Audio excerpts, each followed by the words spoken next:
자, 여러분, 컴퓨터 비전 특강 11강 강의 시작하겠습니다. 오늘은 우리 지난 시간에 이어서 뉴럴 네트워크를 어떻게 트레이닝 하는가에 대한 두 번째 수업이 되겠습니다.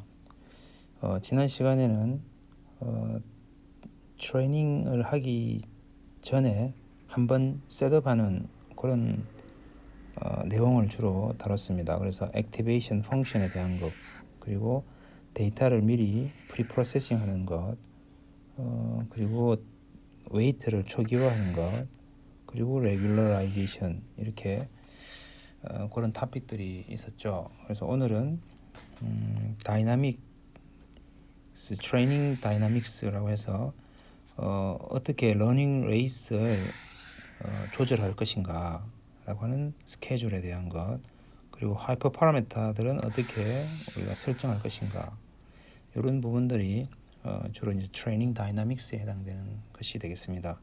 결국 이 뉴럴 네트워크를 트레이닝하는 과정에서 이 어떤 값을 변화시킴에 따라서 그 트레이닝의 비헤이비어가 달라지는 그런 부분들에 대한 것들이 주로 트레이닝 다이나믹스라고 할 수 있겠습니다. 그 다음에는 이제 트레이닝을 다 하고 난 이후에 그 결과값을 어떤 식으로 활용할 것인가, 혹은 그 트레이닝된 결과를 우리가 어떻게 활용할 것인가의 관점에서 모델 앙상블에 대한 이야기가 있고요, 트랜스퍼 러닝, 그리고 라지 배치 트레이닝, 이런 기법들에 대해서 소개를 하겠습니다. 자, 그래서 액티베이션 펑션은 우리 지난 시간에 한 것 중에서 시그모이드, 탄젠트 H, 렐루, 리킬렐루, 맥스아웃, ELU 여러 가지가 있는데, 그 중에서 우리 이제 렐루에 대한 그런 장점, 그리고 이제 다른 시그모이드가 가지고 있는 어떤 역사적인 내용들, 여러 가지 것들을 우리가 봤습니다. 그 다음에 데이터 프로세싱에 대한 것도 오리지널 데이터가 가지고 있는 것과 이것을 제로 센터드와 노멀라이즈드 할 때의 어떤 그 효과들, 그리고 왜 그렇게 노멀라이제이션 해야 되는가, 그런 내용들을 배웠습니다. 그리고 이제 웨이트를 처음 0으로 세팅을 하면 아예 학습 자체가 되지 않기 때문에 적절한 값을 초기화를 랜덤하게 줘야 되는데, 그것을 분포를 어떻게 할 것인가. 그래서 이제 여기서는 JBR 이니셜라이제이션을 해서 인풋의 디멘전에 스퀘어 루트를 한 것 분의 1로 표준 편차를 조절을 하면 좋겠다, 그런 내용들이 있었습니다. 그 다음에 이제 데이터 오그멘테이션에 대한 이슈가 있었죠. 그래서 인풋에 대해서 이미지를 다양하게 트랜스폼도 하고 클립도 하고 해서 인풋을 넣으면 어떤 효과가 생기는지, 그런 데이터 오그멘테이션, 결국 그런 부분들이 일종의 레귤러라이제이션이라고 볼 수 있는데, 그래서 트레이닝 할 때는 주로 이런 다양한 랜덤니스를 주지만 테스팅 할 때는 그런 입력에 따라서 결과가 매번 달라지면 안 되기 때문에 그런 어떤 그 랜덤니스를 조절하는 그런 것들에 대한 이야기가 있었습니다. 그래서 배치 노멀라이제이션 있고 데이터 오그멘테이션 있고, 그 다음에 이제 풀링을 할 때 프랙셔널 풀링, 그리고 이제 드롭 아웃 하는 것, 그 다음에 드롭 커넥트 하는 것, 컷 아웃, 스토캐스틱 뎁스, 믹스업, 여러 가지 다양한 어떤 레귤러라이제이션에 대한 이슈들을 우리가 살펴봤습니다. 그래서 오늘은 트레이닝 다이나믹스와 애프터 트레이닝에 대해서 보도록 하겠습니다. 먼저 러닝 레이트 스케줄에 대해서 첫 번째 토픽으로 보겠습니다.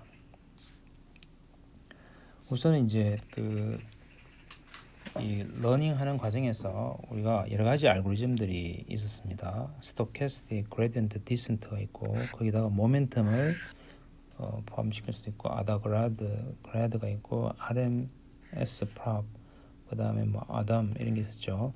결국은 우리가 이 로스 펑션에 해당되는, 그리고 밑에 있는 베이스는 웨이트에 대한 파라미터가 있는 그런 어떤 랜드스케이프에서 초기 W의 위치에서부터 계속 가면서 로스가 줄어져 가는 방향으로 계속 이렇게 이제 웨이트를 조절해 가면서 우리 이제 가장 로스가 작은 그러한 곳으로 수렴해 가는 그러한 어떤 과정이 이 학습이라고 한다면, 그러면 결국 그 현 위치에서 어느 방향으로 갈 것인가 라고 하는 것과 그 방향으로 얼마만큼 갈 것인가 라고 하는 어떤 그러한 두 가지 조절을 하는 것이었죠. 그런데 이제 그 중에 얼마만큼 갈 것인가라고 하는 게 어떻게 보면 이제 러닝 레이시라고 볼 수가 있겠다, 이렇게 이제 해석을 했습니다. 그래서 이제 러닝 레이시 어떻게 보면 굉장히 중요한 하이퍼 파라미터 중에 하나고, 그것을 우리가 옵티마이제이션 하는 그 알고리즘 자체에 포함시키고 있는 얘가 뭐 아담 같은 게 그렇게 되겠죠. 그래서 이제 우리가 이 학습하는 그 과정 속에서 그 한 스텝 한 스텝의 에폭마다 이 로스가 어떻게 되는가라고 하는 것을 쭉 보니까 굉장히 높은 러닝 레이스를 주면 조금만 이 수렴을 하려고 하다가 바로 이렇게 먼 산으로 가는 거죠. 그리고 하이 러닝 레이스를 하면 이렇게 급격하게 로스를 줄여지지만 더 이상 더 줄여지지 못하고 이렇게 수렴해가는 그런 그린의 그래프가 만들어지더라.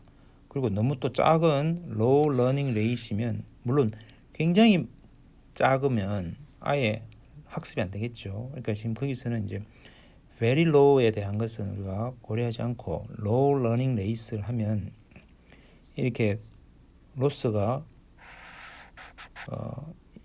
이 그린처럼 이렇게 줄어들지도 않고 천천히 이렇게 가기 때문에 굉장히 많은 이 시간이 걸리겠죠, 학습하는데. 그래서 이제 아이디어란 경우에는 빨간색 그래프처럼 어느 정도 초기에 로스가 확 줄어들면서 학습을 쭉 진행해서 어느 정도 이제 그 수렴하는 그런 형태의 그래프가 좋겠다, 뭐 그런 이야기가 되겠습니다. 그래서 이런 어떤 러닝 레이스는 어떻게 선택하는가. 그래서 좀 전에 이미 다 설명을 했지만 아주 큰 러닝 레이스로 하면 여기에 있는 그린처럼 이렇게 빠르게 로스를 줄여줄 수 있으면서, 그러면서 점차 시간이 흐름에 따라서 학습하는 과정에서 로스를 이게 러닝 레이스를 조금 이렇게 줄여주는 방향으로 그렇게 이제 조절하는 것이 좋겠다는 것이 기본적인 개념이에요. 그래서 여기 있는 앞 이 그래프에서처럼 러닝 레이스를 우리가 어떻게 정하는가에 따라서 이 빨간색에 해당되는 그 러닝 레이스를 찾기가 어려우니 이 하이 러닝 레이스로 출발해 가지고 로스를 많이 줄여주는 과정에서 어느 정도 수렴하기 전에 다시 러닝 레이스를 줄여줘 가지고 이 옵티마이제이션을 원활하게 하자. 이게 이제 기본적인 아이디어예요. 자, 그러면 어떤 식으로 러닝 레이스를 중간 과정에서 줄여줄 것인가 해서 이제 러닝 레이스 스케줄에서는 스텝 방식으로 어느 시점 되면 좀 줄여주고 또 어느 시점 되면 좀 줄여주고 이런 식으로 이제 스텝마다 그렇게 이제 해보자는 거죠. 그래서 어떤 특정한 픽스드 포인트에서 그 러닝 레이스를 줄여주자. 예를 들면 레슨넷에서는 30, 60, 90 에폭마다 0.1만큼씩 곱해줘가지고 줄여주자는 거죠. 그래서 처음에 0.1에서 출발을 해서 30 에폭이 되면 그러면 0.1을 곱하니까 0.01이 되겠죠. 그럼 또 60 에폭에서는 다시 0.001이 되겠죠. 그 다음에 90 에폭에서는 0.0001 되겠죠. 이런 식으로 이제 계속 줄여주는 식으로 함으로써 우리가 이 옵티마이제이션이 원활하게 되도록 이제 그러면 실제로 그 과정에서 에폭에 따라서 이 로스가 어떻게 되는지를 보니까 이렇게 특정 러닝 레이스를 줄여주는 부분에서 어느 정도 급격하게 로스가 줄어들다가 어느 정도 수렴하는 그 시점에서 이렇게 러닝 레이스를 다시 줄여주니까 다시 또 이제 이런 그 로스가 줄어드는 이런 어떤 스텝의 그러한 효과를 얻더라는 거죠. 그러면 여기서 이제 그럼 0.1이라고 하는 이 값 혹은 F폭의 30, 60, 90 뭐 이런 것들이 다 어떻게 보면은 또 새로운 하이퍼 파라미터가 되겠죠. 그래서 이제 이런 것들을 우리가 어떻게 그러면 정할 것인가? 그 역시 하이퍼 파라미터이기 때문에 그 하이퍼 파라미터를 또 조절하는 게 또 어려움이 있겠어요. 그래서 좀 다른 아이디어로 하이퍼 파라미터를 최소화시키면서 뭔가 이런 형태로 이 러닝 레이시 쭉 줄어드는 F폭에 따라서 줄어들어가는 그러한 형태의 것으로 우리는 코사인 함수를 쓰자. 이 코사인 함수가 이런 거죠. 여기에 90, 180도 이 파이에 대해서 이렇게 해서 이렇게 요 파트 그 다음에 물론 이 코사인이 들어가면 이렇게 되겠죠. 그죠? 근데 여기 있는 요 빨간 부분을 써요. 빨간 부분. 자, 그래서 처음 초기에 t가 0일 때는 코사인 값은 1이죠. 그래서 코사인 값은 1이고 1 플러스 1이니까 2분의 1로 나누면 결국 알파 제로는 알파 제로가 되겠죠. 알파 제로는 알파 제로. 그러니까 초기에 러닝 레이스를 먼저 결정을 하고 그 다음에 여기 라지 t는 내가 이 가장 작은 값 마이너스 1이 될 때까지가 언제냐. 그리고 우리가 여기서처럼 100 F폭이라면 그러면 t가 100이 되겠죠. 그러면 t가 100이 스몰 t가 라지 t가 되는 시점에 코사인 파이가 되니까 코사인 파이는 마이너스 1이죠. 그러면 1 플러스 마이너스 1하면 0 되니까 결국 그때는 이제 러닝 레이시 제로가 돼서 더 이상 학습이 되지 않도록 하는 그 범위까지 우리는 이제 이렇게 코사인 값을 가지고 러닝 레이스를 줄여줄 수가 있다. 이때는 우리가 F폭이 이 진행됨에 따라서 계속 값은 러닝 레이스는 조금씩 이렇게 줄어들게 되겠어요. 그렇게 하니까 결국 이 로스가 얼마나 줄어드는가를 보니까 이런 형태의 스무드한 어떤 그래프 형태로 쭉 줄어들더라 뭐 이런 거죠. 그래서 이런 형태의 기법들을 쓴 레퍼런스들이 상당 부분 있습니다. 근데 이렇게 이제 굳이 복잡하게 하지 않고 뭐 간단한 함수로 해서 이렇게 리니어하게 그렇게 할 수도 있겠죠. 똑같아요, 사실은. 그래서 알파 제로가 초기 이니셜 러닝 레이시고 그 다음에 이제 라지 t는 이 전체 학습하는 구간을 라지 t라고 하면 그냥 리니어하게 줄여주자 이렇게. 그렇게 하면 이제 러닝 레이스는 이렇게 리니어하게 줄어드는 방식으로 되겠죠. 아니면 이제 그 인버스 스퀘어 루트 형식으로 하자. 그래서 루트 t분의 1 형태로 하는 거죠. 그래서 물론 이제 t가 0일 때는 이 값이 무한되기 때문에 적용하지 않고 t가 1일 때부터 시작을 해보면 처음 시작을 t가 1일 때 알파 제로죠. 그리고 t가 점점점 커지면 커질수록 그것에 대해서 루트 분의 1로 해서 되기 때문에 다음과 같은 이런 형태의 그래프 형태로 나타날 수가 있겠습니다. 그리고 또 뭐 다른 방법으로는 그냥 러닝 레이스를 줄이지 않고 그냥 콘스턴트 값으로 그냥 주자. 이것은 이제 우리가 뭐 앞에서처럼 아담처럼 이렇게 옵티마이제이션 알고리즘 자체에서 러닝 레이스를 조절하는 것이 이미 포함되어 있기 때문에 우리가 하이퍼 파라미터로 굳이 러닝 레이스를 외부에서 줄여주지 않고 그냥 콘스턴트 값을 주면 알고리즘 상에서 우리가 적절하게 활용을 하는 그러한 형태의 것도 있겠다 이거죠.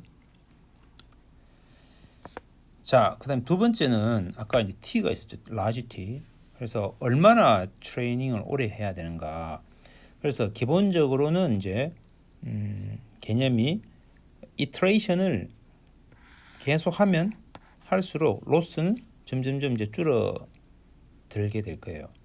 그 줄어들게 되는데 그 말은 이제 이터레이션이 가면 갈수록 이 트레이닝 데이터에 대해서 최대한 로스를 줄여주니까 점점점 애큐리시는 좋아지게 된다. 왜냐하면 이제 내가 주어진 그 트레이닝 데이터에 최대한 이 최적화해서 이 뉴럴 네트워크가 거기에 맞춰서 학습이 돼 있을 것이기 때문에. 그런데 문제는 이제 이 밸리데이션 데이터.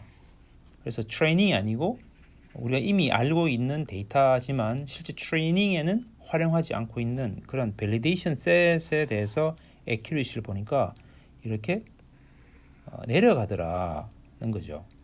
그래서 이것은 결국 이 트레이닝 데이터에 대해서 계속 하다 보면 이제 오버피팅이라고 하는, 그래서 그 데이터에 최적화돼서 무조건 이 데이터에 대해서 로스가 최소화되도록 막 줄이다 보니까 그 데이터가 아닌 조금 다른 형태의 데이터가 나오면 오히려 에러가 커진다 이런 말이죠. 그래서 이제 그런 어떤 그 성질을 보고 이 밸리데이션 데이터에 대한 애큐리시가 줄어드는 그 시점에 우리는 스탑하는 게 좋겠다. 그래서 early stopping 하는 것이 중요하다 이거죠. 그래서 우리는 이런 어떤 밸리데이션 셋에 대한 애큐리시가 줄어드는 그 시점을 우리 찾는 것도 한 가지 방법이고, 아니면 이제 트레이닝을 계속하면서 그 현재의 그 모델 값, 이 모델 값이라고 하는 건 결국은 그 웨이트의 값이 되겠죠. 그 스냅샷을 계속 저장을 하고 있다가 우리가 가장 밸리데이션에서 작동이 잘 되는 그런 것들을 찾아가지고 이제 사용을 하는 뭐 그런 방법도 있겠습니다. 자, 그 다음에 이제 두 번째는 이제 이슈가 그럼 하이퍼 파라미터는 어떻게 선택할 것인가, 뭐 이런 이슈가 있겠습니다. 자, 그래서 하이퍼 파라미터는 뭐 다양하게 우리가 값을 미리 캔디데이트를 우리가 설정을 하고 그 중에서 적절하게 이제 가장 퍼포먼스가 좋은 하이퍼 파라미터를 찾으면 되겠죠. 이제 그렇게 하기 위해서 미리 이제 그리드 서치라고 하는 것이 있어요. 그것은 가능한 하이퍼 파라미터들의 리스트를 쭉 다 뽑아놓고 그것에서 다 해보는 거죠. 해보고 그 중에서 가장 결과가 좋은 하이퍼 파라미터를 찾으면 되겠다. 그래서 이제 결국 여기서 말하는 그리드라고 하는 것은 내가 지금 찾으려고 하는 하이퍼 파라미터 공간을 이렇게 그리드로 쭉 나눠가지고 거기서 다 해보는 거죠. 그 샘플에 대해서. 근데 이제 그것이 워낙 하이퍼 파라미터의 범위가 크기 때문에 그것의 성격상 이게 로그 리니얼리하게, 그러니까 예를 들면 러닝 레이시 아까 10의 마이너스 4성, 그 다음에 10의 마이너스 3성, 10의 마이너스 2성, 10의 마이너스 1성 이런 식으로 로그로 로가리즘으로 했을 때 리니어하게 변되는 형태로 샘플링을 해야 된다. 그렇게 안 하면 이제 10의 마이너스 4성에서 엄청나게 많은 어떤 샘플들이 필요하겠죠. 자, 그래서 그하고 마찬가지로 이제 웨이트 디케이라고 하는 것이 있거든요. 이것은 우리가 이제 레귤러라이제이션을 할 때 그 웨이트 값을 얼마나 작게 줄여주는가, 값의 범위를, 그것을 우리가 레귤러라이제이션이라고 하는데, 뭐 그런 웨이트 디케이 같은 경우에도 이렇게 로그 리니어하게 미리 이렇게 범위를 일정하게 정해가지고 이 같은 경우에는 이제 웨이트 디케이라는 하이퍼 파라미터에서는 4개, 러닝 레이스에서도 4개 이렇게 하면 이것들을 조합을 해가지고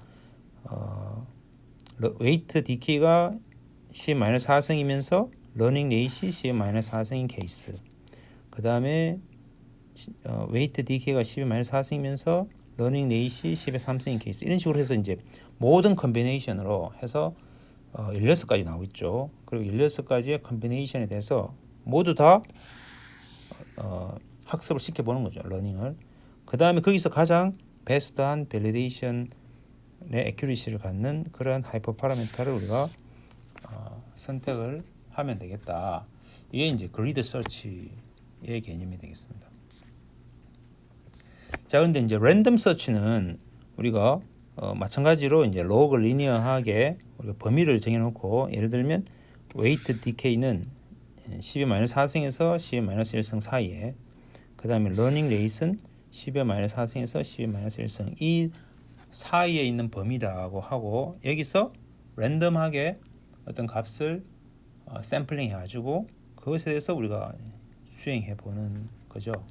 그래서 이 두 가지 개념의 관계가 이제 랜덤 서치와 그리드 서치에서, 그리드 서치는 우리가 이것처럼 어떤 파라미터, 이쪽 파라미터에서 샘플링하고 3개, 이쪽 파라미터에서 또 샘플링해서 3개, 이렇게 해서 이제 그거에 해당되는 이 조합들을 가지고 예를 들면 9개에 대해서 이제 이것을 실행을 시키고, 그 중에서 이제 가장 좋은 결과를 내는 하이퍼 파라미터를 선택하는 방식으로 되어 있죠.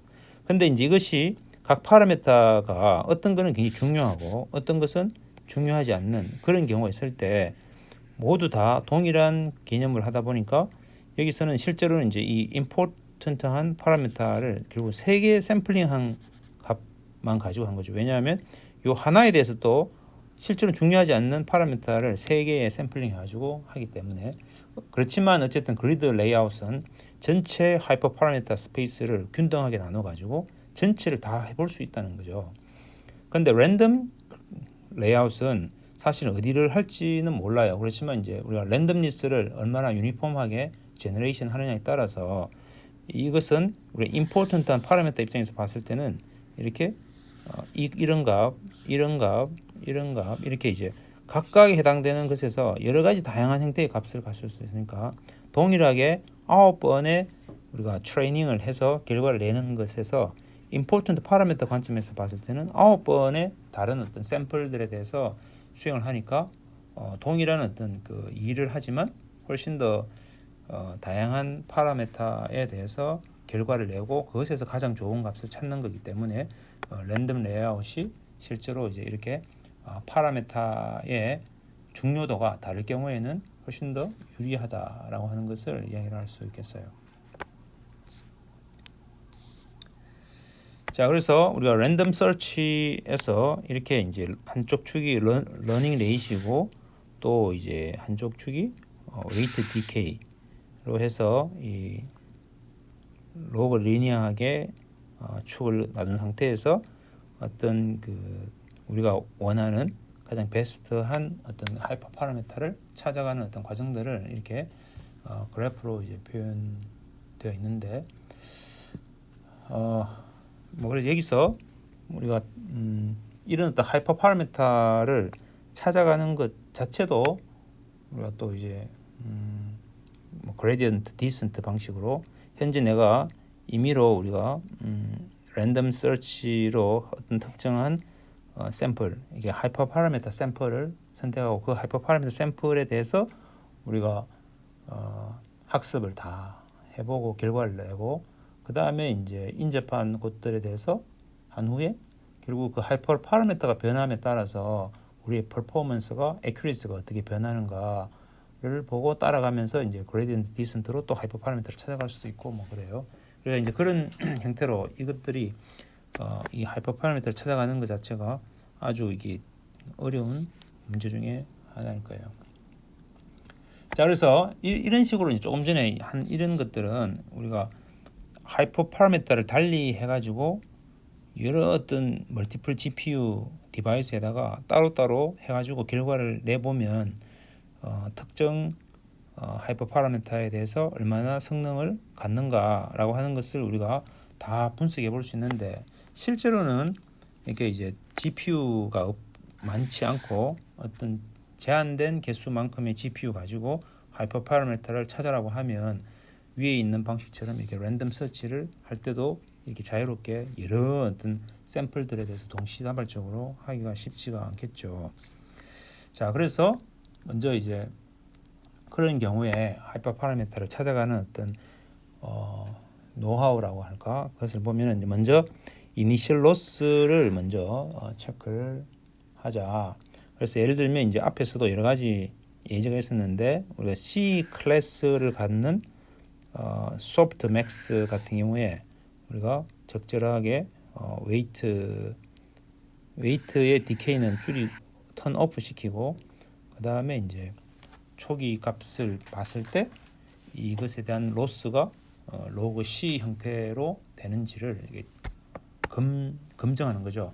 그렇게 함으로써 지금 현재 우리의 어떤 네트워크의 여러 가지 어떤 파라미터들이 제대로 작동되고 있다라고 하는 것을 이제 확인해 볼 수가 있겠습니다.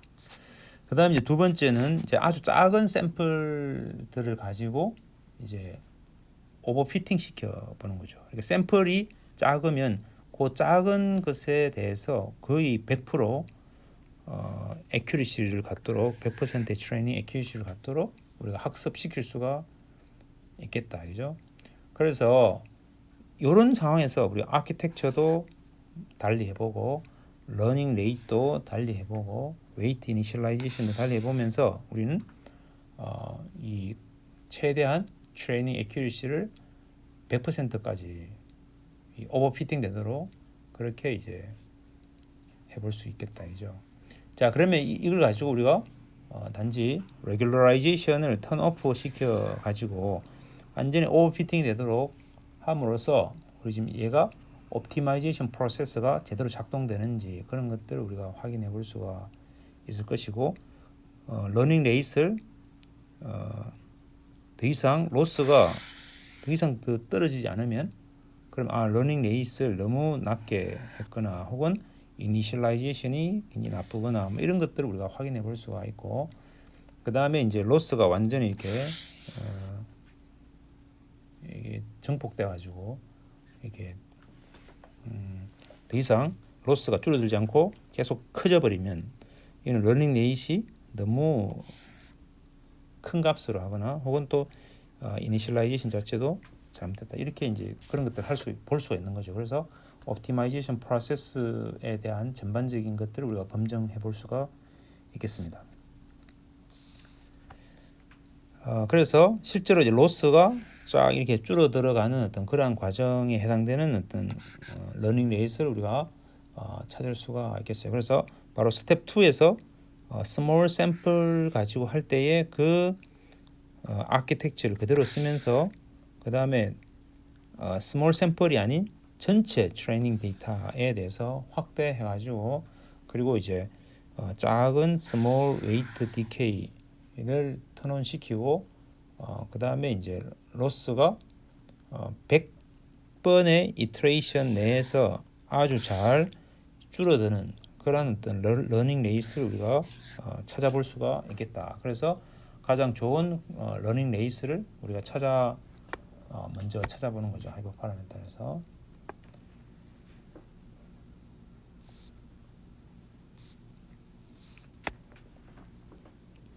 그래서 그 다음에 이제 러닝 레이스를 아주 작은 몇 개의 샘플에 대해서 그 다음에 이제 우리가 그 다음에 웨이트 디케이에 대해서도 아주 작은 샘플을 가지고 그래서 이제 트레이닝을 해보는 거죠. 근데 다만 오랫동안 하지는 않고 한 5번 정도의 에폭에 대해서만 이게 제대로 이 학습이 되는지 그것을 우리가 먼저 체크를 해서 러프하게 우리가 적절하게 잘 학습이 되는 그러한 파라미터들을 찾고 그 다음에 이제 그것에서 조금 더 디테일하게 그리드를 디파인 해 가는 방식으로 해서 스텝 4에서 가장 좋은 그런 베스트 모델을 픽했다면 그걸 가지고 좀 더 길게 우리가 트레이닝을 해보는 거죠. 러닝 레이스는 줄이지 않고 그냥 그때 얻은 러닝 레이스 가지고 샘플로 그렇게 해서 이제 실제로 러닝 커브를 우리가 살펴보고 그 러닝 레이시 적절한가라고 하는 것을 이제 보자는 거죠. 자, 그래서 보통의 경우에는 이터레이션을 이렇게 크게 함에 따라서 트레이닝 로스가 이렇게 노이즈하게 나오는데 그래서 주로 이 scatter plot 형태로 해서 보여주고 그것들에 대해서 moving average 한 것을 이 라인 형태로 라인 플롯으로 그려줌으로써 전체적으로 이 이터레이션에 따라서 트레이닝 로스가 어떻게 변화되는지 그런 것들을 우리가 살펴볼 수가 있겠다. 이제 자 그런데 여기서 당연히 트레이닝 데이터에 대해서는 액큐리시가 계속 증가되고 그 다음에 이제 밸리데이션 데이터에 대해서는 이 정도로 어떤 갭이 있을 수 있겠어요. 이 액큐리시 갭이 항상 존재하게 된다. 왜냐하면 우리는 이제 이 트레이닝 데이터에 대해서 학습을 시키고 밸리데이션은 아직까지 반영하지 않은 상태에서 트레이닝을 완료한 후에 그 다음에 그때마다 우리가 밸리데이션을 그때마다 넣었을 때 이 액큐리시가 얼만큼의 차이가 벌어지는지를 우리가 볼 수가 있겠다, 그죠? 그래서 실제로 우리가 트레이닝 데이터가 주어졌을 때 그것들에 대해서 트레이닝하는 동안에 로스가 어떤 형태로 바뀌는가를 보면 한동안 계속 트레이닝을 하더라도 별로 로스가 줄어들지 않고 계속 유지되고 있다. 이 말은 주로 이제 이니셜라이제이션이 잘못되어 있다. 그죠? 지금 현재 있는 그 랜드스케이프에서 실제 웨이트의 초기화 값이 엉뚱한 데 가 있어가지고 거기서는 별로 이렇게 학습이 잘 이루어지지 않는다는 거죠. 그래서 그런 것들일 때는 이제 우리가 이니셜라이제이션을 뭔가 달리 해야 된다.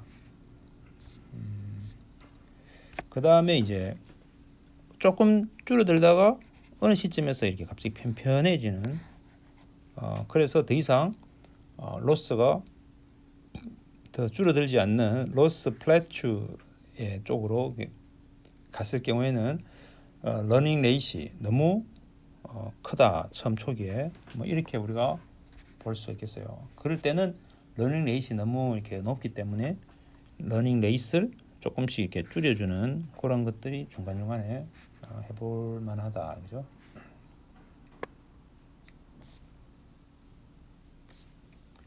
자, 그 다음에 이제 로스가 여전히 고잉 다운 하고 있는데 러닝 레이스를 줄여드리면 또 로스가 또 줄어드는 이제 그런 형태의 경우에는 우리가 러닝 레이스를 너무 일찍 줄여줬다. 아니면 가만히 놔두면 계속 줄어들고 있을 텐데 그래서 별로 효과가 잘 나타나지 않는 뭐 그런 형태가 되겠어요.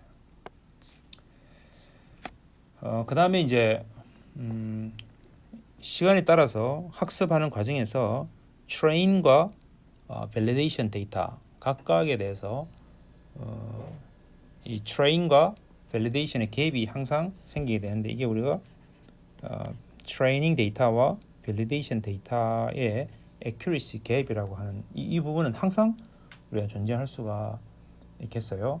그런데 이제 이런 어떤 그 패턴을 보고 현상을 우리가 해석할 수 있는데 그래서 이게 어느 정도 시간이 지남에 따라서 이 갭이 훨씬 더 커져서 휴지 트레이닝 밸리데이션 갭이 있다. 이 말은 결국은 오버피팅이다.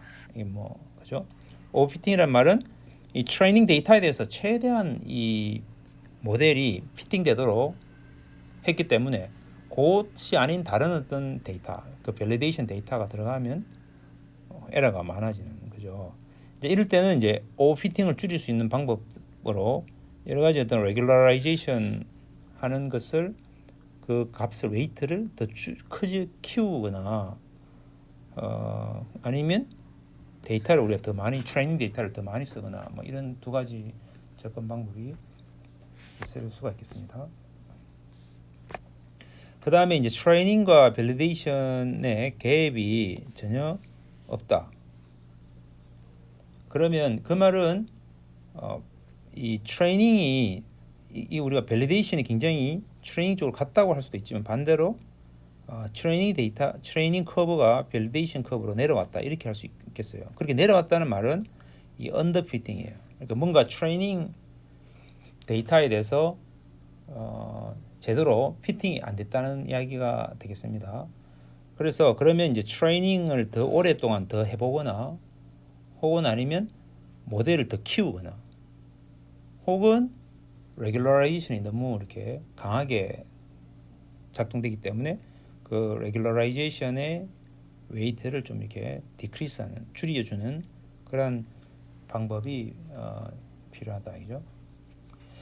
자, 그래서 이런 어떤 그 로스 커브 혹은 러닝 커브를 우리가 분석을 하고 그걸 보고 다시 이제 5단계로 가서 다시 이제 하이퍼 파라미터를 조절해 가지고 다시 또 트레이닝을 하면서 또 로스 커브를 혹은 트레이닝 커브를 살펴보고 전체적으로 우리가 하이퍼 파라미터를 어떻게 조절해야 되는가라고 하는 것을 결정할 수가 있겠다.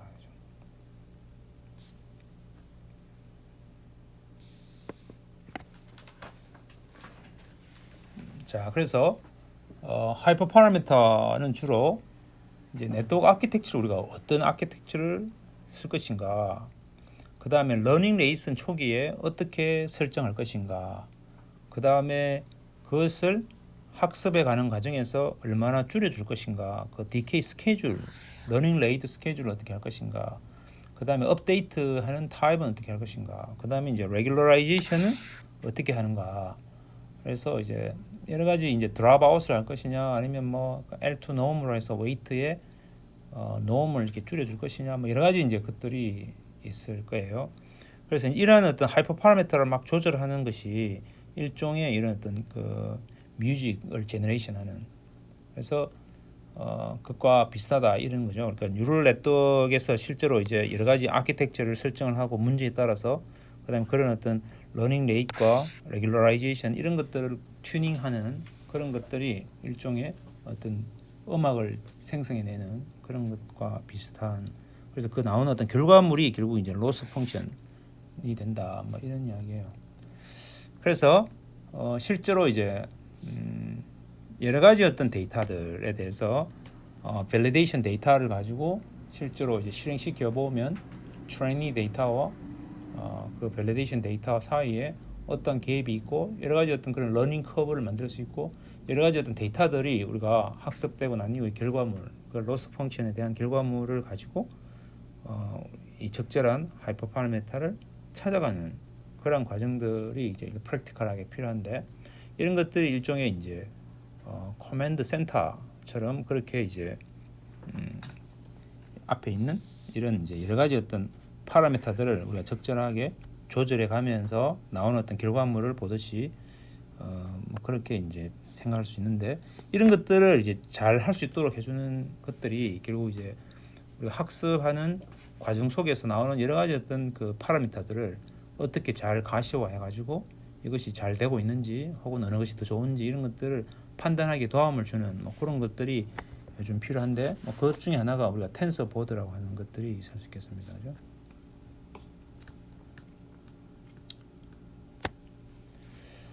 자, 그래서 이제 우리가 실제로 이제 그 웨이트의 매그니튜드, 이게 이제 결국 이 아까 했던 레귤러라이제이션에서의 어떤 값이라고 한다면, 그걸 가지고 실제로 이제 웨이트의 업데이트 이거는 우리가 이제 웨이트 업데이트는 러닝 레이트라고 할 수 있겠어요. 그래서 이거 둘 간의 어떤 그 비율이 대략 한 0.01 정도가 되는 것이 기본적으로 좋은 어떤 그 세팅이다, 뭐 이렇게 이야기를 할 수가 있다, 그죠? 그리고 어떤 경우에는 뭐 0.001이 더 좋을 수도 있고 아니면 더 다를 수 있는데, 많은 경우에는 이 업데이트와 실제 웨이트의 어떤 값 사이에, 매그니튜드 사이에 어떤 비율이 대략 0.01 정도가 되는 것이 이 여러 가지 어떤 실험을 통해서 구해낸 값이 되겠습니다. 자, 그 다음에 이제 after training 해서 모델 앙상블 그리고 트랜스퍼 러닝, 그 다음에 라지 배치 트레이닝 이런 그 이슈에 대해서 살펴보도록 그렇게 하겠습니다. 자, 먼저 모델 앙상블은 우선 이제 여러 가지 어떤 하이퍼 파라미터들을 달리하거나 혹은 모델의 아키텍처를 달리하거나 뭐 이렇게 하면 결국은 이제 결과가 다르게 나올 텐데, 그런 어떤 것들을 우리가 모델이라고 한다면 그런 어떤 그것을 독립적으로 인디펜던트한 모델들을 여러 개 트레이닝을 하고, 그 다음에 실제로 우리가 테스트할 때는 그 각각의 어떤 결과들 중에 어느 것이 더 좋은지를 명확하지 않기 때문에 어떤 것들은 굉장히 트레이닝할 때 굉장히 우리가 애큐리시가 좋다. 그럼 이게 오버피팅 될 수도 있었기 때문에, 그래서 테스트 데이터, 이 테스트 데이터는 우리가 unseen 데이터라고 그러죠.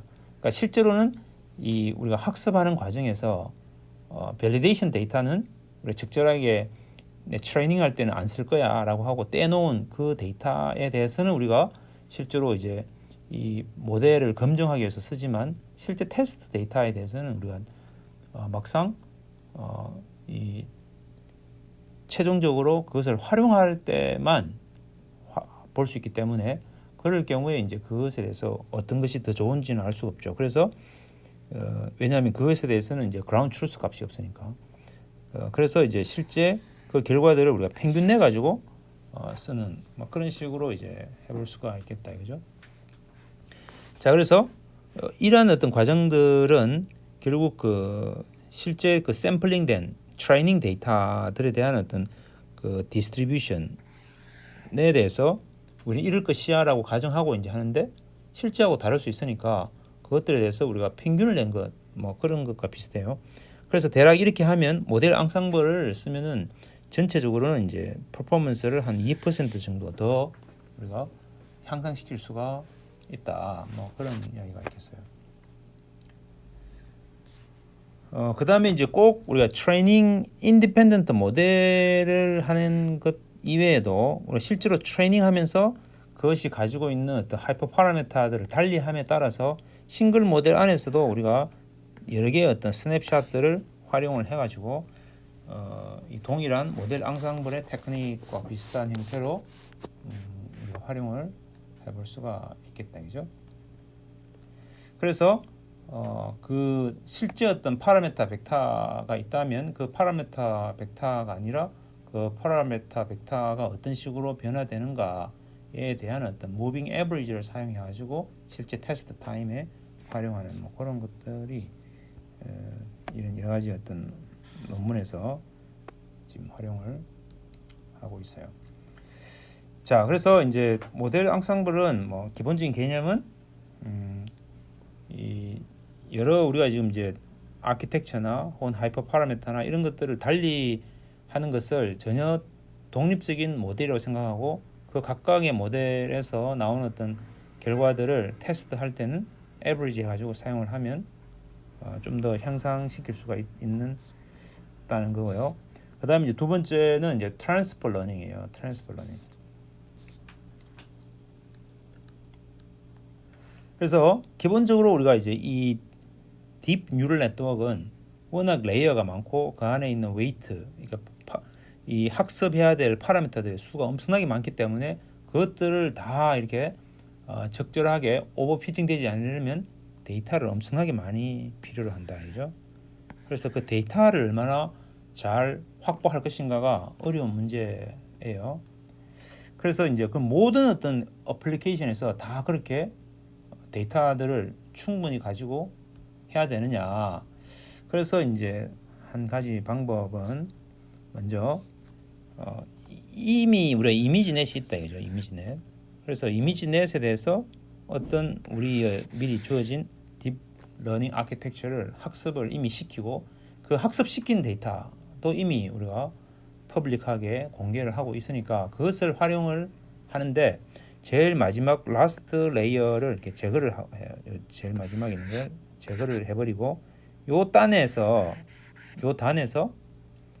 결국 이제 원래 있는 이 모델은 이미지넷에 있는 1000개의 클래스를 클래시파이 하려고 하는 건데, 바로 앞전까지에 있는 요 것이 어떻게 보면은 그것을 클래시파이 하려고 하는 어떤 피처라고 볼 수가 있겠어요. 그래서 결국 우리가 여러 어떤 단을 거치면서 엄청나게 많은 데이터를 가지고 있는 이미지넷에서 학습을 한 이 모델에서 마지막 레이어를 제거한 요 앞전까지가 어떤 의미를 갖는가, 결국은 내가 어떠한 고양이다 아니면 뭐 사물 어떤 테이블이다 어떤 뭔가를 이게 클래시파이 하기 위해서 필요한 최유익한 어떤 피처들이 여기에 포함이 되어 있겠다는 거죠. 그럼 그걸 가지고 바로 이렇게 클래시피케이션 하는 게 아니라 다른 용도로 활용할 수도 있을 것이다.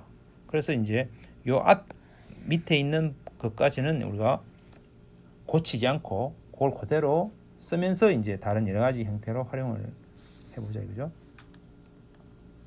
자, 그래서 여기에 이제 실제로 이제 이미지넷으로 트레이닝 했지만 그것을 칼텍 101 해서 101개의 어떤 클래스를 갖는 미니 프로블럼에다가 적용을 하는데 그 당시에 스테이트 오브 아트로 가장 칼텍 101을 잘 하는 아키텍처를 가진 어떤 모델이 2009년에 나온 것이 있어요.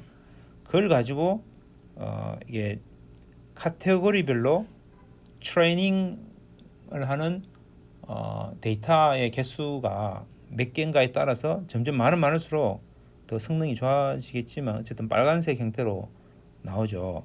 그런데 여기에는 우리가 알렉스넷 이미지넷을 학습시킨 알렉스넷 그 당시에 에다가 좀 이게 드랍아웃을 시켜가지고 워낙 데이터가 방대하니까 그것들을 이렇게 드랍아웃을 좀 시키고 그다음에 마지막 단의 레이어를 제거하고 거기다가 이제 이 머신러닝 기법으로 SVM을 클래시파이어를 갖다 붙여가지고 나온 거, 그 다음에 이제 로그 리그레서라고 하는 것을 갖다 붙여가지고 한 것, 이런 것들이 보면 이제 우리가 데이터가 10개만 있어도 이만큼의 성능을 낸다, 그죠? 이 성능은 옆으로 쭉 가보면 대략 20개 혹은 25개 더 데이터가 많이 있어야지만 우리가 성능을 낼 수 있는 원 아키텍처, 아무 정보도 쓰지 않고 그냥 그 데이터에 대해서만 충실하게 학습을 시킨 것보다 훨씬 성능이 더 좋아지더라, 이런 이야기죠. 그래서 칼텍 UCSD에 있는 어떤 bird classification 하는 그 데이터에 대해서도 원래 가지고 있던 그 알고리즘, 뭐 DPD라고 하는 그 알고리즘 혹은 푸프라고 하는 그것에 비해서 알렉스넷에다가 그 다음에 로지스틱 리그레션을 갖다 붙이니까 성능이 훨씬 더 좋더라. 물론 이 알렉스넷은 이미지넷으로 학습을 시킨 그 모델이 되겠어요. 그리고 여기다가 이제 알렉스넷의 그 모델에다가 이 원래 있는 이 알고리즘을 그대로 또 반영을 시키면 더 좋은 성능을 내더라, 이런 거죠. 그래서 이제 이런 식의 어떤 그 기존에 학습된 그 아키텍처를 그대로 적절하게 활용을 해서 어떤 스페시픽한 문제를 해결하는데 활용을 하는 것들이 우리가 전반적으로 트랜스퍼 러닝이라고 할 수가 있겠습니다. 자, 그래서 이제 이런 접근 방법들로 우리가 다양하게 여러 가지 문제들을 적용시켜 볼 수가 있었습니다. 그래서 우리가 오브젝트나 씬이나 버드나 플라워나 휴먼 애트리뷰트나 아니면 오브젝트 애트리뷰트 여러 가지 어떤 그 문제에 대해서 기존의 스테이트 오브 디 아트의 가장 좋은 어떤 그 당시의 방법으로 나온 어떤 그 애큐리시가 이 파란색으로 되어 있고, 그 다음에 그냥 이미지넷이나 이런 어떤 CNN에다가 뒤에다가 이제 SVM 클래시파이어를 갖다 붙여가지고 문제를 푸니까 상당 부분의 문제에서 더 좋거나 비슷한 형태로 성능을 가질 수가 있었죠. 물론 이런 씬이나 birds 이런 데는 flowers 이런 데는 이제 성능이 좀 떨어졌지만, 그런데 거기다가 이제 우리가 CNN에다가 오그멘테이션 해서 우리가 이미지를 샘플을 더 많이 이렇게 다양하게 오그멘테이션 시켜가지고 그 다음에 이제 SVM을 적용시키니까 다 모든 케이스마다 성능이 더 좋아지는 것을 볼 수가 있었습니다. 그 다음에 하물며 우리가 이제 이미지 리트리브를 해서 이 이미지를 주고 그것과 가장 유사한 형태의 어떤 nearest neighbor를 찾아라 라고 하는 것도 기존의 어떤 방법 혹은 CNN에다가 SVM을 해가지고 적용하는 것 혹은 CNN에 오그멘테이션 시켜서 하는 것을 보면 마지막 세 번째 것이 훨씬 더 좋은 결과를 얻을 수가 있었다 이거죠. 자, 그래서 일단은 이게 데이터가 그렇게 많지 않은 경우에 그런 경우에는 이런 식으로 그냥 기존의 다른 그 이미지넷으로 굉장히 방대한 데이터로 학습을 한 그 아키텍처의 마지막 레이어를 제거한 그 CNN 피처를 그대로 활용하는 방법이 유효하다라고 하는 걸 봤고요. 그다음에 만약에 데이터가 어느 정도 이 전체 이 아키텍처를 전부 트레이닝 하는데 충분할 정도의 더 많은 어떤 데이터셋이 있다면 그러면 이렇게 초기화해서 학습을 시킨 데다가 방금 나온 어떤 그 데이터를 좀 더 트레이닝 하는 거죠. 전체 아키텍처에 대해서. 그리고 이걸 우리는 파인 튜닝이라고 그렇게 해서 더 정교하게 해볼 수가 있겠다. 그죠? 자, 그래서 이런 기법들이 먼저 파인 튜닝 하기 전에 먼저 이제 피처 익스트랙션 하는 것을 먼저 트레이닝을 하고요. 그 다음에 이제 러닝 레이스를 굉장히 줄여 가지고 오리지널 트레이닝에서 하고 그 다음에 로어 파트를 프리즈 시킨 후에 그 다음에 이제 추가적인 트레이닝을 함으로써 시간도 줄이고 할 수 있다. 뭐 이런 이제 트릭들을 설명을 하고 있습니다. 그래서 그렇게 해 보니까 실제로 이제 VOC 2007에 대해서 이 파인 튜닝을 하면 그냥 피처 익스트랙션 해가지고 그것에 대해서 이 머신러닝으로 클래시파이하는 여러 가지 어떤 기법들을 쓰는 것보다 파인 튜닝을 하면 훨씬 더 성능이 조금 더 좋아진다. 뭐 이런 이야기가 되겠습니다. 자, 그래서 이것은 어디로 또 다시 이야기 드릴 수 있나 하면 결국 그 사이에 우리가 지금 알렉스넷에 대한 예만 계속 듣는데 이 알렉스넷 자체뿐만 아니라 그 이후에 여러 가지 어떤 그 아키텍처가 새롭게 나오면서 훨씬 더 이 성능이 좋아지니까 그 말은 아키텍처 자체가 성능이 좋아지니까 그러면 그것을 그대로 트랜스퍼 러닝 기법을 써서 또 기존에 있던 것에다가 또 적용을 시키면 더 다양한 형태의 문제에 대해서도 또 더 성능이 좋아지겠죠. 그래서 이런 어떤 CNN 아키텍처가 점점점 발전하면 그럼 그 발전된 걸 가지고 또 다른 어떤 문제에 더 적용을 시켜가지고 성능을 더 좋게 만들 수가 있었다 이 말이죠. 자, 그래서 트랜스퍼 러닝을 그대로 쓰는데 이 기존에 있던 알렉스넷을 가지고 오브젝트 디텍션 코코 데이터셋에 대해서 적용시킨 것을 VGG, 레스넷, 그 다음에 레스넥스트 이렇게 점점 밑에 있는 백본 아키텍처를 더 좋은 것으로 쓰면 쓸수록 다른 어떤 노력을 하지 않아도 이렇게 성능이 점점점 좋아진다는 것을 우리가 알 수가 있었습니다.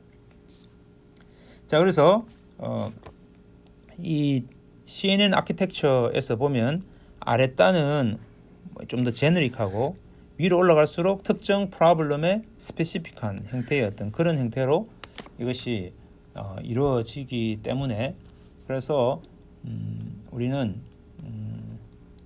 이제 데이터셋이 어떤 형태인가에 따라서 트랜스퍼 러닝의 그런 어떤 스트래티지가 좀 달라질 수가 있겠다. 그래서 이렇게 지금 현재 이미지넷으로 학습된 그 CNN이 있는데 거기서 데이터셋이 이미지넷과 비슷한 어떤 새로운 어떤 데이터셋이 있고 그런데 그것이 데이터가 많지 않다. 그래서 한 10개에서 100개 사이에 그런 데이터가 있다. 그러면 이제 그냥 탑 레이어에다가 리니어 클래시파이어를 적용시키면 어느 정도 성능을 얻을 수가 있다는 거고 그렇지 않고 어느 정도 꽤 100개에서 1000개 단위의 어떤 꽤 많은 데이터가 있다. 그러면 좀 더 많은 레이어에 대해서 파인 튜닝을 하면 우리가 더 좋은 결과를 얻을 수가 있겠다. 왜냐하면 이게 이미지넷하고 비슷한 형태의 데이터셋이라고 하는 가정하에서 자, 그런데 실제로 이미지넷과는 완전히 다른 어떤 형태의 데이터셋이다. 예를 들면 이제 우리 이미지넷은 주로 야외에 바깥에 있는 영상들인데 뭐 인도어 데이터셋이라든지 아니면 이 메디컬 이미지라든지 완전히 우리가 지금까지 이미지넷에서 사용하던 데이터셋과 많이 다른 형태의 어떤 그런 데이터셋이라고 한다면 그러면 이렇게 어느 정도 데이터가 많아야 되겠어요.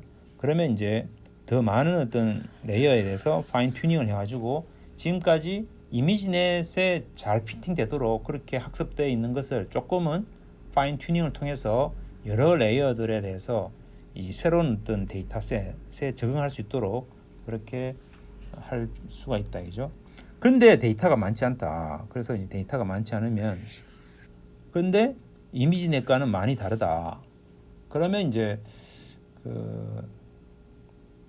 이 어렵다. 이것을 우리가 일반화시켜 가지고 문제를 풀기에는 그래서 여러 가지 어떤 방법들이 있을 수 있겠지만 다른 어떤 스테이지에 있는 어떤 것으로부터 리니어 클래시파이어를 우리가 만들어 가지고 적절하게 활용을 한다든지 그런 어떤 방법들이 필요할 거다 이죠. 그래서 이 부분은 사실은 어려운 부분이 되겠습니다. 자, 그리고 이제 트랜스퍼 러닝이 뭐 여러 군데서 이제 사용을 하고 있다 이제는. 그래서 오브젝트 디텍션 할 경우에 혹은 이처럼 이미지 캡셔닝 같은 경우에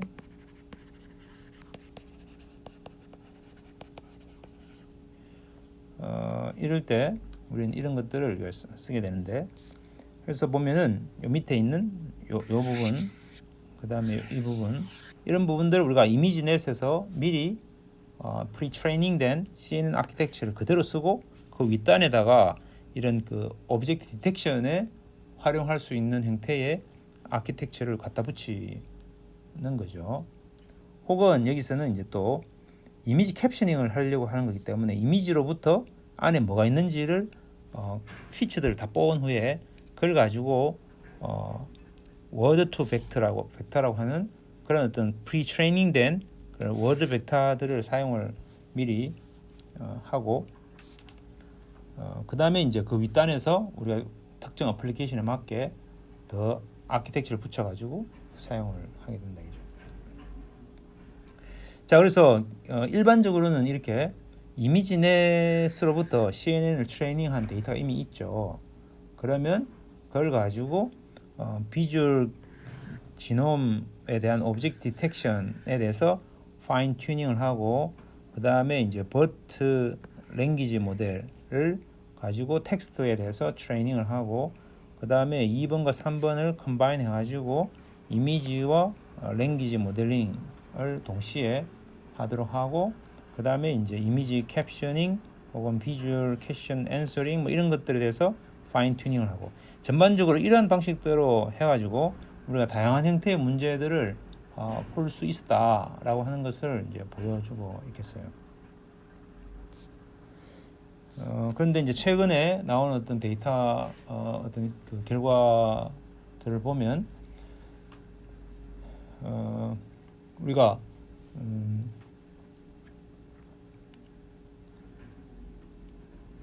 여기 보면 이제 여기에 녹색 저기 그레이에 해당되는 것이 프리트레이닝 된 데이터를 가지고 하는 거고 밑에 있는 것은 랜덤 이니셜라이제이션 해가지고 하는 것이 있는데 어쨌든 우리가 초반에는 빠르게 어떤 초기 데이터를 결과를 내기 위해서는 훨씬 더 빠르게 이 프리트레이닝 된 데이터를 쓰는 것이 훨씬 더 빠르게 결과를 우리가 얻을 수가 있지만 또 이제 어느 정도 데이터가 충분히 있다면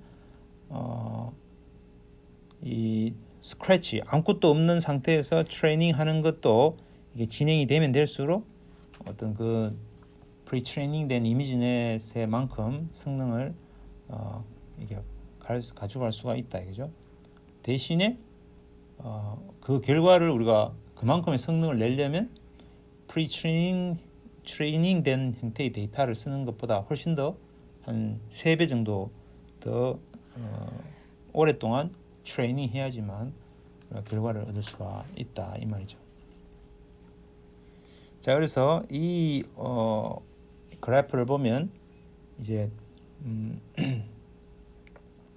이 주홍색이 스크래치, 오렌지색이 스크래치에서부터 트레이닝한 거고, 그 다음에 이제 파란색이 프리 트레이닝 된 것에다가 파인 튜닝한 것, 이렇게 되는데, 이제 데이터가 작은 1K 정도 되면 그때는 이렇게 프리 트레이닝 해가지고 파인 튜닝한 애가 훨씬 더 성능이 좋을 수밖에 없겠어요. 그래서 데이터 셋 사이즈가 매우 작으면 당연히 프리 트레이닝하고 파인 튜닝하는 방법이 훨씬 더 좋을 수밖에 없겠지만, 훨씬 더 많은 이제 데이터들을 모아가지고 하면은 프리 트레이닝보다는 더 효과적일 수 있다. 왜냐하면은 원래 그 문제에 대한 데이터가 충분히 있으면, 그러면 이제 그것으로 이제 우리가 성능을 만들어낼 수가 있기 때문에, 그래서 점점 이 주홍색이 더 좋아지는 것을 볼 수가 있다, 그죠? 많을수록 데이터가 많을수록. 그래서 이제 이 트랜스퍼 러닝을 쓰면은 프리 트레이닝하고 파인 튜닝하는 그러한 방법들이 일단 트레이닝을 굉장히 빠르게 할 수 있기 때문에 프랙티컬하게 매우 유용하다. 그런데 이제 충분한 데이터가 있어서 그러면 이제 스크래치에서부터 아무것도 없는 데서 트레이닝을 하는 것이 더 좋을 것이다. 뭐 이런 이야기가 되겠습니다.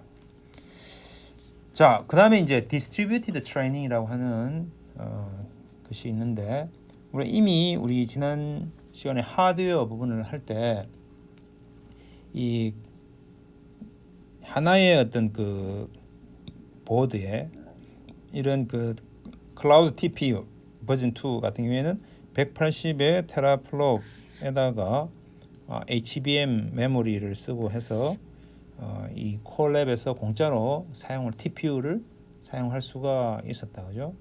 자, 그런데 이런 것들이 이제 보드를 여러 개를 더 가지고 이렇게 굉장히 큰 어떤 그 서버를 이게 만들어낼 수가 있죠.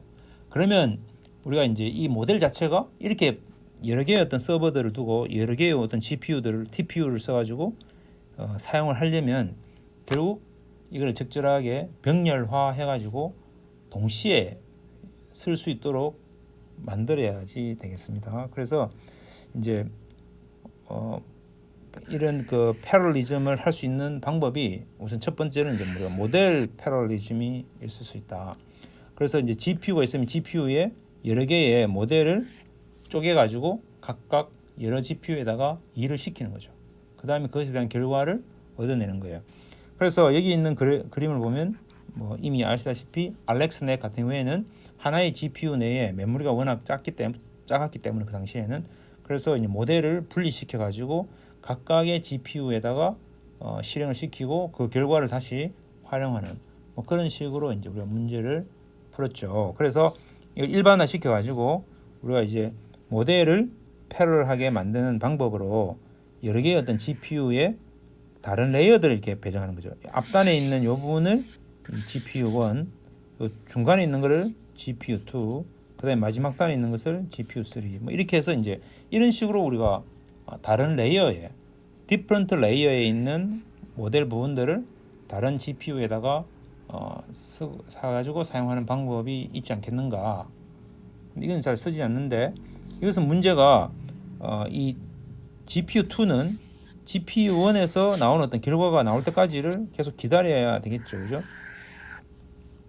그래서 우리가 컴퓨테이션 그래프에서 계산을 하고 할 때도 얘를 기다려야 되고, 그 다음 이 결과가 나오면 그걸 가지고 다시 그레디언트를 계산할 때도 앞에 있는 애를 기다려야 되겠어요. 그래서 나중에 나오면 그걸 다시 업데이트 해야 되니까, 이게 실제로는 GPU를 여러 개 써가지고 패럴하게 한다고 하지만 사실은 그렇지 않고 계속 웨이팅 해야 되는 그런 문제가 있을 수가 있다, 그죠? 자, 그래서 우리는 이제 그 다른 GPU의 알렉스넷에서 했던 것처럼 다른 GPU의 모델의 어떤 패럴한 브랜치 오브 모델을 이렇게 각각의 요 브랜치는 이 GPU에, 그 다음에 이쪽에 있는 밑에 있는 것은 다른 어떤 GPU 이런 식으로 해서 이제 각각의 어떤 브랜치들에 대해서 GPU를 달리 배정하는 그러한 방법이 있겠습니다. 물론 이렇게 하면 우리가 이제 GPU 간에 어떤 싱크를 맞추는 것이 굉장히 어렵고, 그 다음에 이제 원래 하나의 GPU 아키텍처, GPU에다가 전체 아키텍처를 실행시키는 거하고는 동일하게 하려면 뭔가 액티베이션들끼리 혹은 어떤 액티베이션에 대한 어떤 그레디언트를 어떻게 적절하게 커뮤니케이트 할 수 있어야 되죠. 서로 통신을 하면서 이제 그런 부분들이 이제 어려운 부분이에요. 그래서 이것들이 이렇게 두 개만 나눈다든지가 아니라 더 많이 이렇게 확장해 가지고 여러 개의 어떤 GPU에다가 분산을 시키려고 하면 굉장히 어려운 형태가 되겠어요.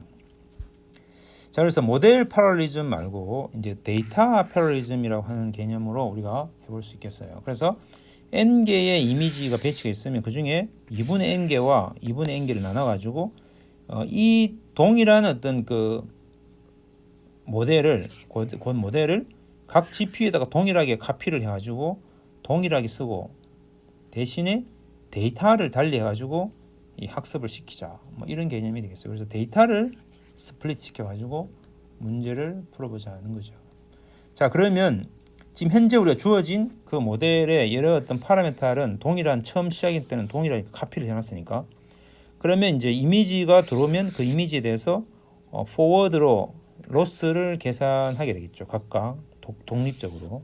이 패러럴하게 진행될 수가 있겠습니다. 그 다음에는 이제 그 로스에 대해서 다시 그레디언트를 백오드로 계산을 각각 할 수가 있겠죠. 그 다음에는 이제 이 그레디언트를 최종적으로 인풋 이미지에 대한 그레디언트를 구하고 그것들에 대한 어떤 썸 구하고 이 업데이트하고 이런 것들을 서로 이렇게 커뮤니케이션 할 수가 있겠다. 그래서 하나의 어떤 그 이터레이션 동안에 GPU는 이런 그 이터레이션 하는 동안에서 딱 한 번 정도 커뮤니케이션 하면 된다. 그리고 주로 그레디언트 파라미터를 우리가 교환하면 되겠다. 뭐 그런 개념이 되겠어요. 자, 이것이 훨씬 더 이제 확장성이 있기 때문에 우리는 두 개의 GPU가 아니라 훨씬 더 많은 K개의 GPU를 쓴다. 이렇게 하면 K분의 N 나누기 K개의 이미지 셋으로 이렇게 다 분리를 시키고 그 다음에 동일하게 이 모델을 전체 여러 어떤 GPU에다가 디스트리뷰트 시키고 그 다음에 이제 동일한 방식으로 포워드 하면서 로스를 계산하고 백워드 하면서 그레디언트를 계산해 가지고 그 다음에 그것에 대해서 이 서로 커뮤니케이트하는 그런 방식이 되겠죠.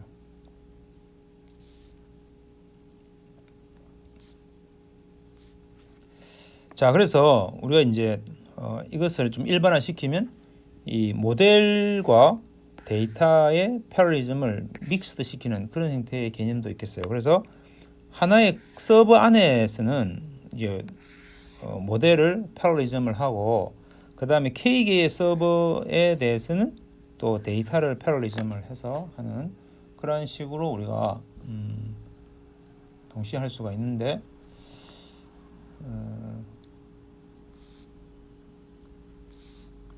어쨌든 이런 경우에는 이 매우 큰 미니 배치를 가지고 트레이닝하는 어떤 그런 것들이 이제 필요하기 때문에 하여튼 이런 이슈들이 점점 이제 그 하드웨어가 더 이렇게 패러리즘을 정해주는 멀티플 GPU 서버와 그런 것들이 적용될 때 실제 우리가 이것을 어떻게 효과적으로 학습을 시키고 그 결과를 뽑아내는가라고 하는 것이 이제 점점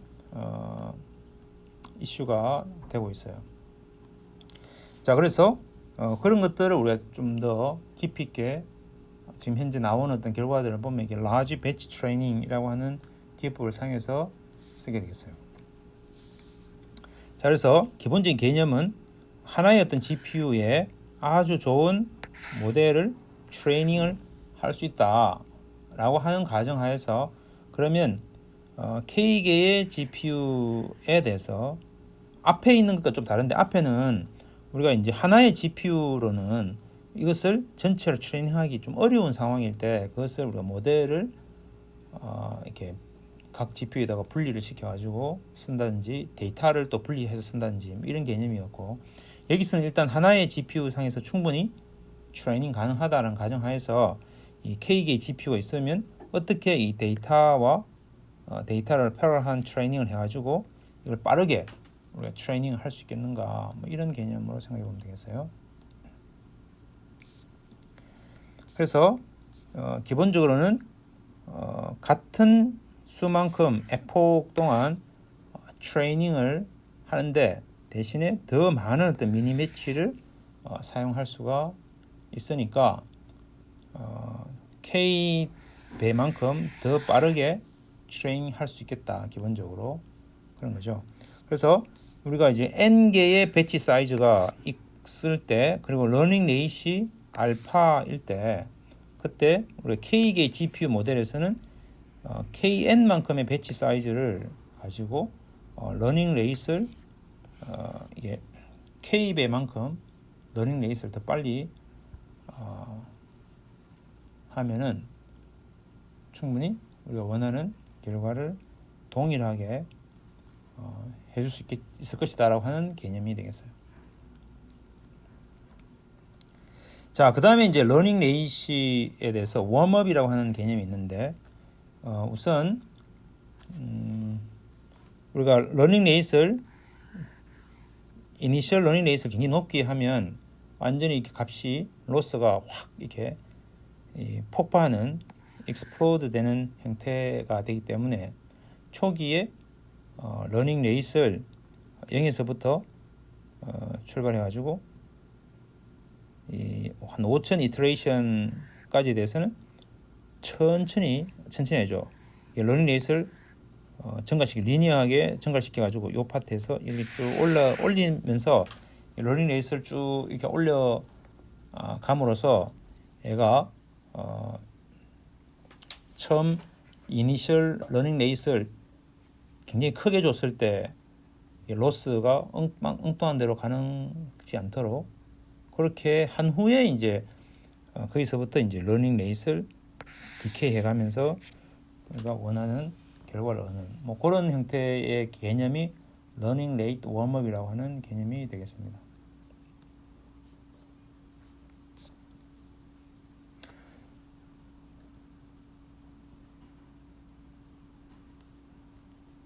자, 그래서 뭐 여기에 다른 어떤 이슈들로 웨이트 디케이나 모멘텀, 데이터 셔플링 뭐 이런 것들을 할 때 하나의 어떤 GPU 내에서 노멀라이즈 하는 것과 또 바깥으로 나가서 하는 것 뭐 여러 가지 그런 것들이 있는데 여기에 이제 보면 이미지넷을 1시간 만에 트레이닝하는 그런 어떤 방법에 대한 것이 있는데 여기서 라이즈넷 50 배치 사이즈가 8192 면서 256개의 GPU에 이것을 디스트리뷰트 해가지고 트레이닝 하니까 이 1시간 만에 전체 이미지넷을 트레이닝 할 수 있더라 뭐 이런 이야기가 되겠어요. 자, 그래서 아까 방금 얘기한 대로 배치 사이즈를 이만큼 주고 그 다음에 256개의 GPU를 써가지고 1시간 만에 이미지넷을 트레이닝했다. 그러니까 비슷한 형태의 또 새로운 어떤 걸로 배치 사이즈를 더 늘리고 인텔의 나이트 랜딩 디바이스 768개로 더 늘리고 하니까 39분으로 이 트레이닝을 더 줄일 수가 있더라 이거죠.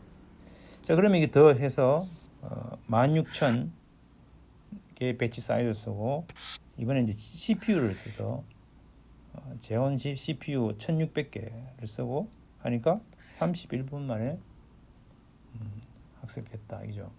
그래서 이제 결국은 이 배치 사이즈를 8층계에서 대략 한 곱하기 4로 늘리고 GPU를 곱하기 4로 늘리고 그렇게 하니까 이게 학습 시간은 4분의 1로 줄일 수가 있더라. 뭐 이런 거죠. 그래서 여러 가지 이제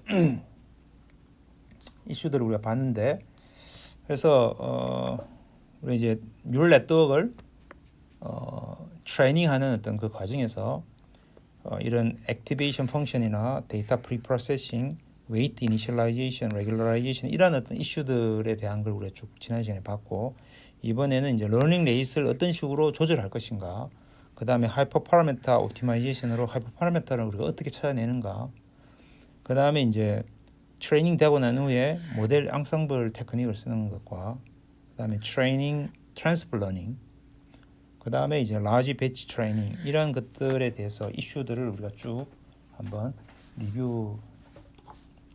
리뷰했습니다. 자, 그 다음에 이제 우리 다음 시간부터는 우리가 리커런트 뉴럴 네트워크를 비롯한 이런 다양한 형태의 어떤 특정 문제에 맞는 형태의 모델들에 대해서 살펴보도록 하겠습니다. 예, 수고했습니다.